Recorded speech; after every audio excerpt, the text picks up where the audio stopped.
L'homme ne vivra pas de pain seulement, mais de toute parole qui sort de la bouche de Dieu. Voici votre moment de méditation quotidienne.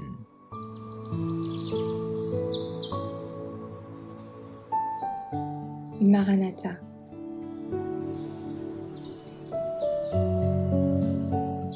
Le 18 mars, la respiration de l'âme. Priez sans cesse. 1 Thessaloniciens 1, verset 17. La prière est la respiration de l'âme, le canal de toutes les bénédictions. Tandis que l'âme repentie offre sa prière, Dieu voit ses luttes, considère ses conflits et prend note de sa sincérité. Il applique son doigt sur son pouls et note chaque battement. Il n'y a pas de sentiment qui ne l'émeuve, ni d'émotion qui ne l'agite, ni de chagrin qui ne le touche, ni de péché qui ne le souille, ni de pensée ou de dessein qui ne le modifie, que Dieu ne connaisse.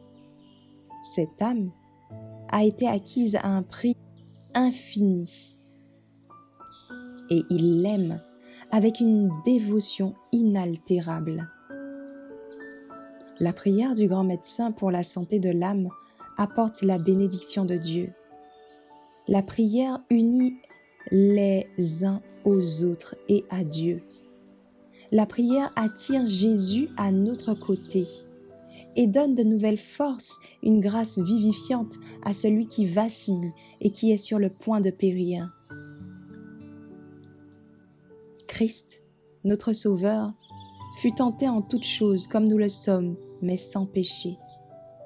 Il prit la nature humaine, la forme humaine, et ses besoins furent les mêmes que ceux de l'homme. Il avait des besoins matériels à satisfaire, une fatigue physique à soulager. Par la prière adressée à son Père, il fut fortifié afin de faire face aux devoirs et à l'épreuve. Chaque jour, il accomplissait ses devoirs en cherchant à sauver des âmes. Son cœur était plein d'une tendre sympathie pour ceux qui étaient fatigués et épuisés. Il passait des nuits entières à prier en faveur des personnes tentées. La prière précédait et sanctifiait chaque acte de son ministère. Les nuits consacrées à la prière que le Sauveur passa sur la montagne ou dans le désert étaient essentielles à sa préparation pour les épreuves qu'il aurait à affronter dans les jours suivants. Il ressentait le besoin de vivifier et de tonifier son âme et son corps pour pouvoir surmonter les tentations de Satan. Et ceux qui essayent de suivre sa vie sentiront la même nécessité.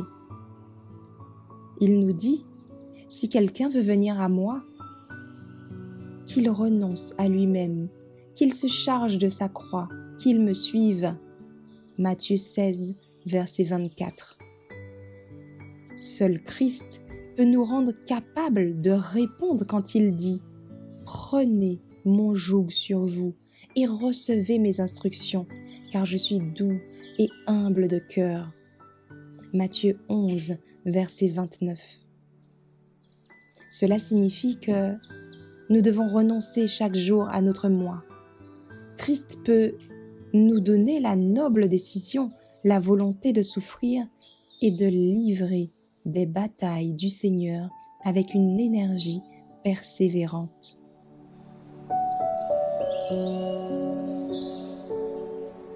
Merci d'avoir écouté cette présentation.